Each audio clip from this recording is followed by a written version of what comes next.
So it was SmackDown in Madison Square Garden, the biggest gross ever, sold out for the seating setup.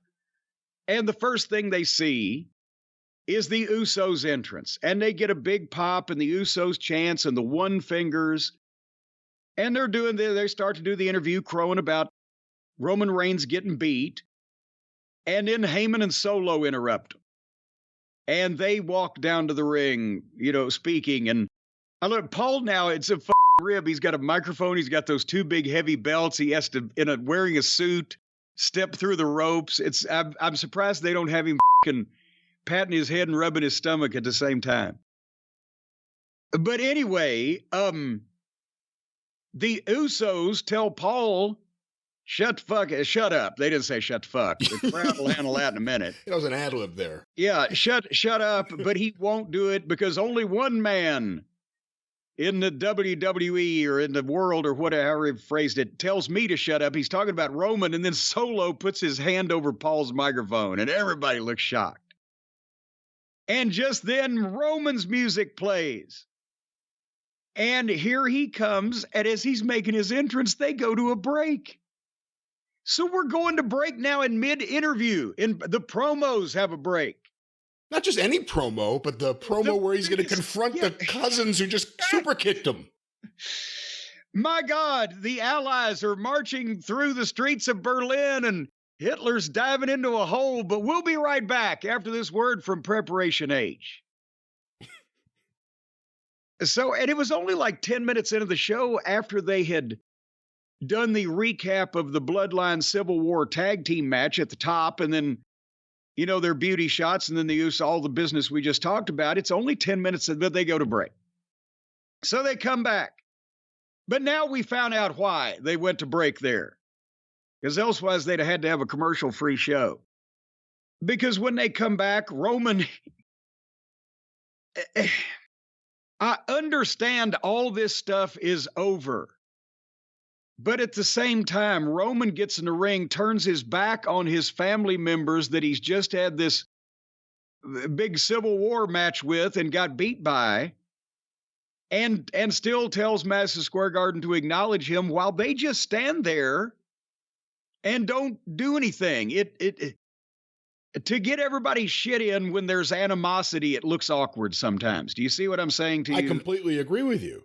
There shouldn't be any sense of comfort from anyone while any of these people are interacting right now. That's because they weren't on a Helix Sleep mattress. That's right. But anyway. Our good friends at Helix Sleep. And boy, we're going to be hearing from them and more people soon. So basically, then the crowd starts chanting, "You got beat, you got beat." And Roman, this is supposed to be a tribal court proceeding. I guess wrestlers court in the ring, but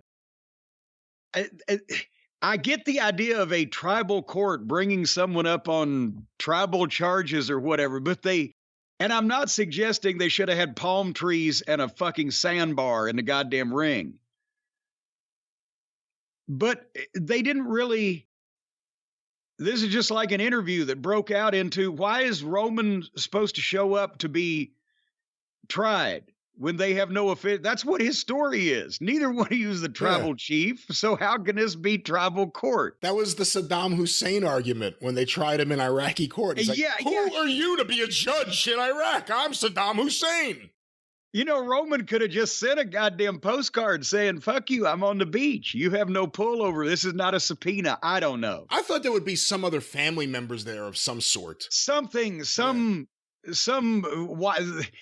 the Paul Heyman wise man, but like, goddamn, if King Curtis was still alive, it would have been great. Somebody like neutral, not in the family. Who's the wise man for all the Polynesians? Here comes King Curtis. Can you imagine if one of these things was happening and Afa and Sika just stood in the back, dressed like Afa and Sika, arms crossed, watching it? It would mean so much. Yeah. Anyway, so they went ahead with it anyway, because the Usos say they will not be manipulated, and they showed a video. It marked Exhibit A. And it was a good video, but it was basically a compilation of all the examples of Roman Reigns pushing the Usos around, talking down to them, pie-facing them, kicking them out. depriving them of dessert. I mean, just every kind of offense. And one almost wondered by the time it was over with, why did they put up with all of this to this point, right? This is way beyond.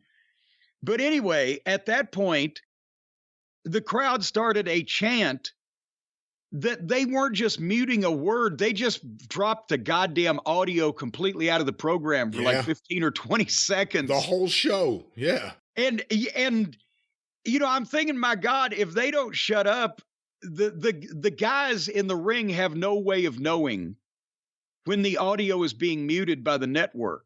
Right? Oh, I thought they had to know, because I thought that's why maybe they were delaying it a little bit. No, I think they were figuring, well, we can't talk over whatever this, I'm assuming it was fuck, but who knows?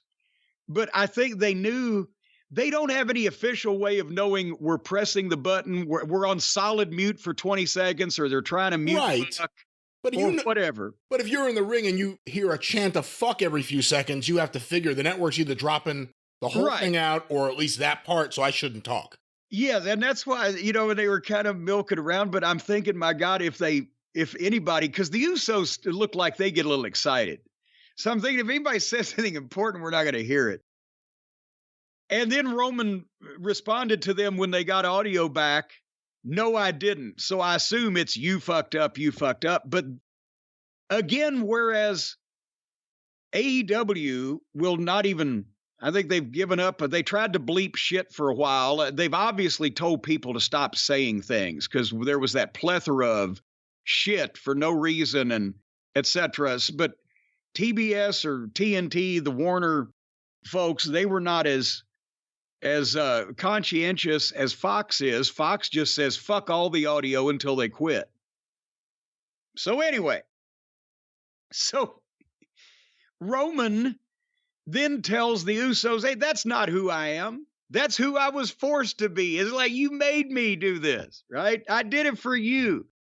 And then they had to drop the audio out again because it is New York and they're a bunch of foul-mouthed, little potty-mouthed people up there. We're not as bad as Philly. Well, that's true, but what is? So that's true. Then the Roman says, I didn't need the bloodline. The bloodline needed me. And I mean, I'm not doing justice to this because he was fired up and he was emoting and he did a great job with all this. He was indignant. He was mad and all these different things. And then finally he says, I don't need this shit anymore. I don't want it. I'm done. And he and Jay both throw their microphones down and Roman puts, and this was milked to the nth degree, that cow had not a drop left, takes his lei and takes it off and puts it on Jay's neck. And he was crying. Roman was, did you see the tears running down his face? I did. I can't imagine what he was thinking of. He was his possibly he was thinking about his fucking paycheck flying out the window if he ever lost this spot. That would be a tragedy at this point because he's the man. But he throws down the belt. He gets on his knees in front of Jay like he's just named him or appointed him as the new tribal chief, and he's just done with all of it. He's a broken man. And then he reaches up and hits Jay right in the balls. Boom. And Jimmy is like, what the fuck just happened? And it takes him a second to realize it. And he gets on Roman and Solo pulls him off. And as he throws Jimmy across the ring and Jay's selling his nuts, Solo sees the lei laying there. Is that the proper way to say that? The lei was laying there. They had laid the lei down. Lay, lady, lay. Lay, lady, lay. That'd be badass. If we laid the lady. No, I'm quoting Dylan, not Moxley. Oh, so Moxley, you're saying sounds like Dylan. No, I would never say that about Bob Dylan. Dylan sounds like Moxley. No, I mean, now I'm picturing their two voices. Nothing alike. Well, maybe a little bit. Well, see? Hey, Renee. Once upon a time, you used mine, pin pine, didn't you? Just walk away, Renee. Well, there you have it. I thought that was the left bank, though. No, that was the Four Tops. I'm stealing their material. So Solo was looking at that lay, and the camera gets it, and the people got it too, because he looked back at Roman, who's still, like about to get up and go, what the fuck's going on here? And he studied, and the fans start chanting, put it on, put it on. And Solo starts to hand it to Roman, but he didn't quite hand it to Roman, and Jay attacks him, and then Solo levels Jay. And Roman Superman punches Jimmy, and they go to the floor. And they tied Jay up in the ropes, and they hit Jimmy with the belt over and over again, or Roman did, and made Jay watch the whole thing, and then hit Jimmy with the stairs. And then Jay got free and tackled Roman, but Solo spiked him. And then Roman says, finish him. And Solo splashes Jimmy through the fucking announce desk. And they finally go to the break, and now we're 35 minutes into the show. And that's why they went to the break, I guess, on Roman's entrance. But that's what the people came to see. But there was a lot of emoting and talk. And then they come back after the break, and Jimmy's on the stretcher. And he's being wheeled to a wambulance. And they recapped what had happened before. And Jay's, I'm with you, Jimmy, I'm with you. And the ambulance pulls out, and off they go. And we're like, holy shit. And they told him what hospital he's going to in Manhattan. And he said, I'm out of here. And he came back. Yeah. I mean, it was long. And I actually thought the beatdown was too long. And then there was a comeback. I mean, you calling it was like listening to a guy call a football game in the 30s. Yes. Just nonstop, this and this and then this.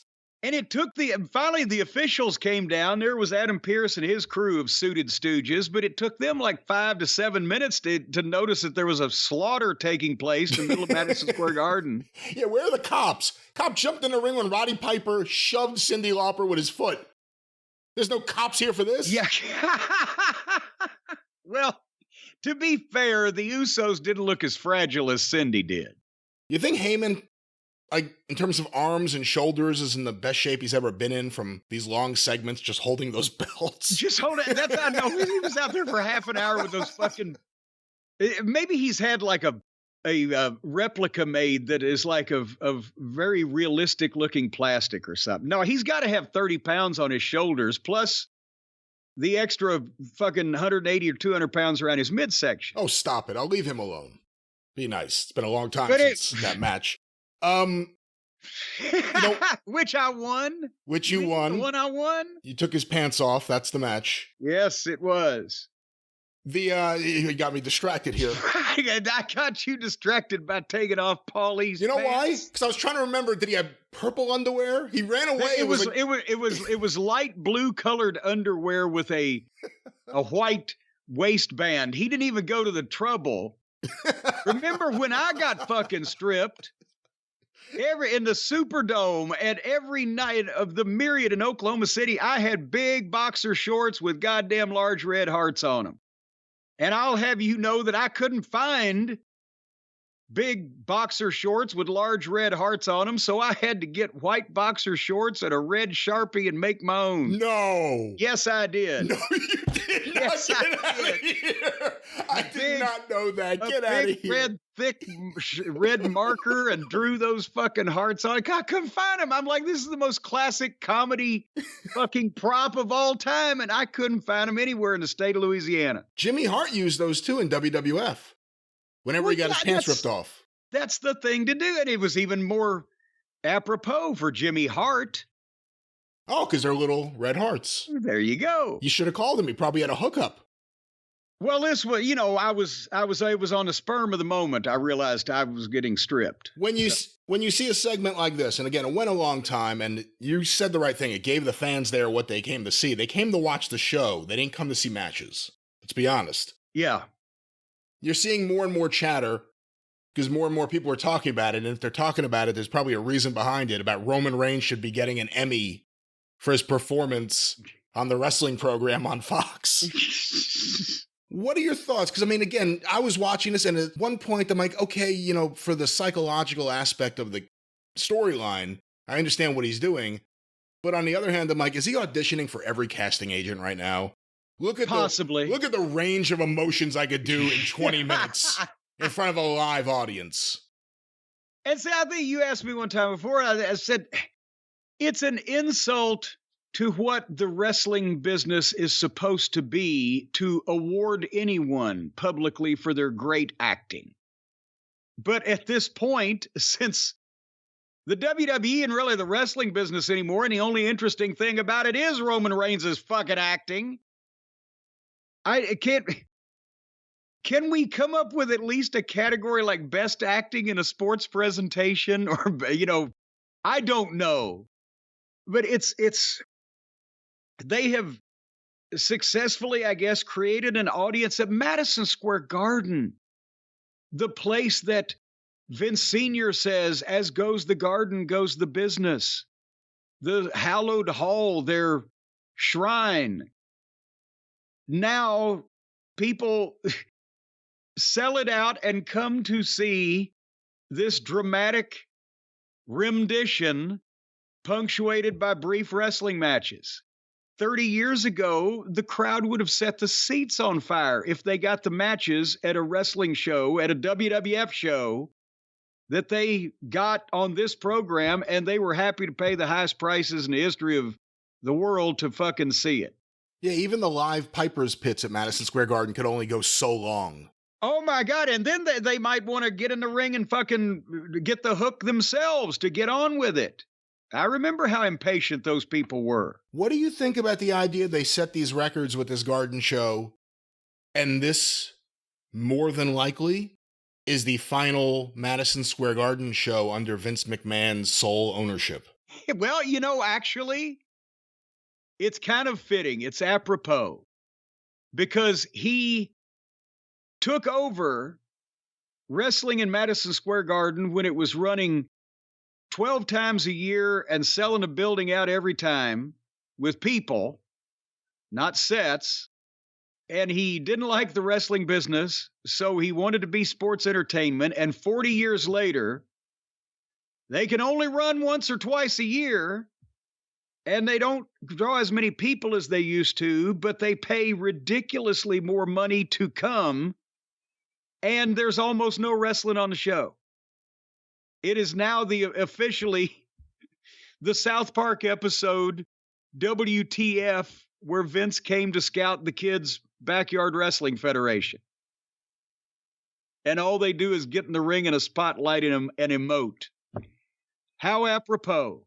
Hey, Jim, before we go further here, I wanted to mention to you, because you brought up, logically, how there's not much wrestling on this episode of SmackDown. I was surprised before it aired, people started getting in touch with us on Twitter. There was an LA Knight Hit Row confrontation before the show went on the air. LA Knight got a monster reaction in the Garden, and they didn't put it on the show because they didn't have enough time for it. It's blown up on their YouTube. It's like the most popular video off SmackDown, not the Bloodline, but the LA Knight confrontation with Hit Row. Good Lord. So we should check that out before, either the Drive-Thru or whenever else we record. Well, yes, and let me tell you what else they had on this program that prevented them from showing that hot piece of video. And why did they do it before the show went on the air? Was it ever supposed to be on this program? It is exclusive to YouTube as of right now, I believe. So LA Knight's YouTube exclusive videos are getting more hits than... Because we know it wasn't because of Flop Dollar. Except, did he fall down again? I haven't watched it yet, but I shall. If he fell down again, it may be because of him. But anyway,